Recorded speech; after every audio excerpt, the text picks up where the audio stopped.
अस्सलाम वालेकुम स्टूडेंट्स, उम्मीद करता हूँ तमाम स्टूडेंट्स खैरियत से होंगे। तो सेकेंड ईयर का चैप्टर 8 यानी सी लैंग्वेज हमने स्टार्ट किया हुआ सी लैंग्वेज का कोर्स।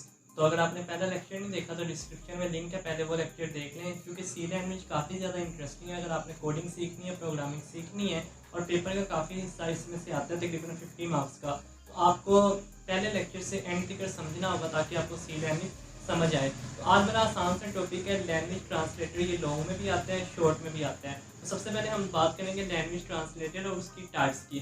तो लैंग्वेज ट्रांसलेटर की डेफिनेशन अगर सिंपल अल्फाज में देखा जाए तो लैंग्वेज ट्रांसलेटर क्या एक सॉफ्टवेयर है जो कि क्या करता है, ट्रांसलेट करते हैं हाई लेवल लैंग्वेज को मशीन लैंग्वेज में यानी लो लेवल लैंग्वेज में। तो इसको सिंपल समझिए कि एक लैंग्वेज ट्रांसलेटर क्या एक ट्रांसलेटर है यानी एक सॉफ्टवेयर है जो कि आपकी हाई लेवल लैंग्वेज, कल मैंने आपको बताया था हाई लेवल लैंग्वेज कौन सी लैंग्वेज होती है, जो कि ह्यूमन के नियर होती है यानी ह्यूमन उसको इजीली अंडरस्टैंड कर सकते हैं। और मशीन लैंग्वेज यानी लो लैंग्वेज ऐसी लैंग्वेज जो कि कंप्यूटर अंडरस्टैंड कर सकते हैं लेकिन इंसान उसको अंडरस्टैंड नहीं कर सकते। अब बड़े सिंपल मिसाल के ज़रिए से सीखें। फ़र्ज़ करें कि मुझे आती है उर्दू समझ, आपको आती है इंग्लिश, ठीक है। अब मैंने अपनी बात आप तक पहुंचानी है तो मैं क्या करूँगा, और आपने अपनी बात मुझ तक पहुँचानी है, आप क्या करेंगे? तो ज़ाहिर आप तीसरा पर्सन, कोई तीसरा इंसान, कोई तीसरा सोर्स यूज़ करेंगे, यानी ऐसा सोर्स यूज़ करेंगे जिसको उर्दू भी समझ आती हो और जिसे इंग्लिश भी समझ आती हो। मिसाल के तौर पर हम गूगल ट्रांसलेटर यूज़ करते हैं। तो अब फ़र्ज़ करें एक तीसरा बंदा है, हम दो इंसानों के दरमियान, मुझे उर्दू आती है, आपको इंग्लिश आती है, तो तीसरे बंदे को इंग्लिश उर्दू दोनों समझ आती है। तो वो जो तीसरा पर्सन होगा, थर्ड पर्सन होगा, वो हमारे दरमियान क्या करेगा, ट्रांसलेटर का काम, यानी मैं जो भी उर्दू में बोलूँगा वो उर्दू में समझकर आपको इंग्लिश में जवाब देगा। अब वापस आप इंग्लिश में जवाब देंगे और मुझे, लेकिन मुझे तो समझ नहीं आएगा, लेकिन उससे समझ आएगा। जो थर्ड पर्सन होगा वो उस इंग्लिश को उर्दू में कन्वर्ट करके मुझे वापस आपका आंसर पहुँचाएगा। यानी ट्रांसलेटर वो चीज़ जो कि थर्ड पर्सन बीच में आ जाए। इस तरह कंप्यूटर के अंदर भी दो लैंग्वेज है, एक हाई और एक लो। एक इंसान को समझ आती है, एक कंप्यूटर को। अब इंसानों ने अपनी बात कंप्यूटर को समझानी है और कंप्यूटर ने वापस इंसानों को, तो उसके दरमियान एक ट्रांसलेटर यूज़ होता है जिसे हम बोलते हैं लैंग्वेज ट्रांसलेटर, ठीक है, जो कि हाई लेवल को मशीन लैंग्वेज यानी लो के अंदर कन्वर्ट करता है। अब इसकी तीन टाइप्स हैं, किस तरह से करते हैं। Number 1 compiler, interpreter, assembler.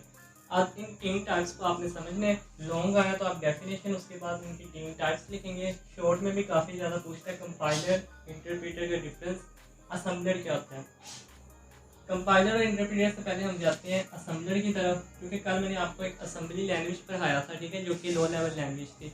तो असेंबली लैंग्वेज के अंदर मैंने आपको बताया था कि एक सॉफ्टवेयर यूज़ होता है जो कि असेंबली लैंग्वेज को लो लेवल के अंदर कन्वर्ट करता है, मशीन के अंदर कन्वर्ट करता है। असेंबलर क्या, सिंपल एक सॉफ्टवेयर है जो कि ट्रांसलेट करता है यानी कन्वर्ट करता है असेंबली लैंग्वेज को, जो कल हमने असेंबली लैंग्वेज पढ़ी थी लो लेवल की टाइप। तो वो असेंबली लैंग्वेज को क्या करता है, सिंपल कन्वर्ट करवा के देता है आपको मशीन लैंग्वेज के अंदर। अभी हमने पढ़ा कि लैंग्वेज ट्रांसलेटर क्या है, हाई लेवल को लो के अंदर कन्वर्ट करवाता है। तो अब असेंबलर एक ऐसा सॉफ्टवेयर है यानी कि ट्रांसलेटर है जो कि क्या करता है, ट्रांसलेट करता है असेंबली लैंग्वेज को मशीन लैंग्वेज के अंदर, ठीक है। अब आगे देखें, अब डिफरेंस आता है कंपाइलर और इंटरप्रेटर के अंदर, आपने डिफरेंस बयान करना है। तो कंपाइलर और इंटरप्रेटर आपके पास simple types of language translator है। सबसे पहले इतना आप समझ लें, टाइप्स ऑफ लैंग्वेज ट्रांसलेटर। अगर ये टाइप्स ऑफ लैंग्वेज ट्रांसलेटर है तो इसका मतलब कि ये ट्रांसलेट करेंगे किसी हाई लेवल लैंग्वेज को यानी किसी सोर्स कोड को किसी ऑब्जेक्ट कोड के अंदर। आगे जाके हम पढ़ेंगे सोर्स कोड और ऑब्जेक्ट कोड क्या होता है। सोर्स कोड ऐसा कोड जो कि हाई के अंदर लिखा हो हाई लैंग्वेज में, ऑब्जेक्ट कोड ऐसा कोड जो कि लो लेवल के अंदर लिखा हो। अब ये दोनों काम एक ही करते हैं कि हाई लेवल को लो के अंदर कन्वर्ट करते हैं। अच्छा फिर डिफरेंस क्या है, डिफरेंस ज़रा समझें। कंपाइलर ऐसा लैंग्वेज ट्रांसलेटर है, लैंग्वेज ट्रांसलेटर की टाइप जो कि होल कोड को क्या करेगा, होल कोड को ट्रांसलेट करेगा एक ही बारी में एट वंस, किसके अंदर, मशीन कोड के अंदर। दोबारा सुने, कंपाइलर होल कोड को एक ही दफ़ा में ट्रांसलेट कर देगा किसके अंदर, मशीन के अंदर। अब इसको मिसाल के ज़रिए से समझें। फर्ज करें ये बोर्ड के ऊपर आपके पास ये यहाँ से लेकर टाइप्स ऑफ लैंग्वेज ट्रांसलेटर से लेकर यहाँ तक मशीन लैंग्वेज तक आपके पास एक पूरा पेज लिखा हुआ है, ठीक है।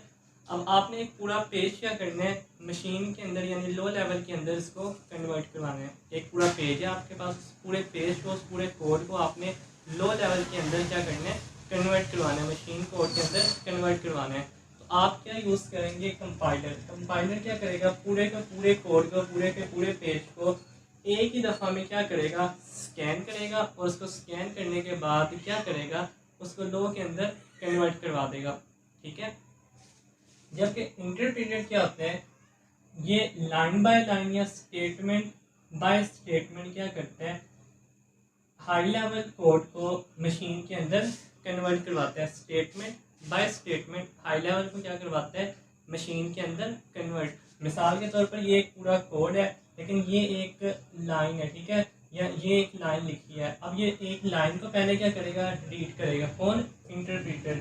इंटरप्रेटर पहले एक लाइन को रीड करेगा, अगर उसके अंदर कोई एरर नहीं है तो वो नेक्स्ट लाइन पर जाएगा, फिर उसको रीड करेगा, फिर नेक्स्ट लाइन पर जाएगा। यानी ये डिटेक्ट और स्कैन करता है लाइन बाय लाइन, यानी स्टेटमेंट बाय स्टेटमेंट। इंटरप्रेटर क्या करता है, आपकी स्टेटमेंट बाय स्टेटमेंट पूरे जो कोड है उसको क्या करता है, स्कैन करता है, और हाई लेवल लैंग्वेज को क्या करता है, लो के अंदर कन्वर्ट करवाता जाता है, आपके ऑब्जेक्ट कोड के अंदर या मशीन कोड के अंदर कन्वर्ट करवाता जाता है। तो ये क्या होता है, थोड़ा फास्ट होता है, दूसरा डिफरेंस। और कंपाइलर क्या होता है, क्योंकि उसने एक ही बार में सारा कोड क्या करवाना होता है, कंपाइल करना होता है, तो इसलिए ये क्या होता है, थोड़ा स्लो। तो कंपाइलर स्लो होता है किसके लिए, आपके कन्वर्जन के लिए, और इंटरप्रेटर क्या होता है, थोड़ा फास्ट होता है। तो ये था छोटा सा टॉपिक, लेकिन बहुत ज़्यादा अहम है, इंटरप्रेटर, कंपाइलर, असेंबलर, ठीक है। ये उम्मीद है तीनों डेफिनेशन आपको समझ आएंगे होंगी। लैंग्वेज ट्रांसलेटर क्या वो समझ आया होगा। तो अगर लेक्चर पसंद आया तो यहीं पर लाइक कर दो, चैनल को सब्सक्राइब कर दें। अल्लाह हाफिज़।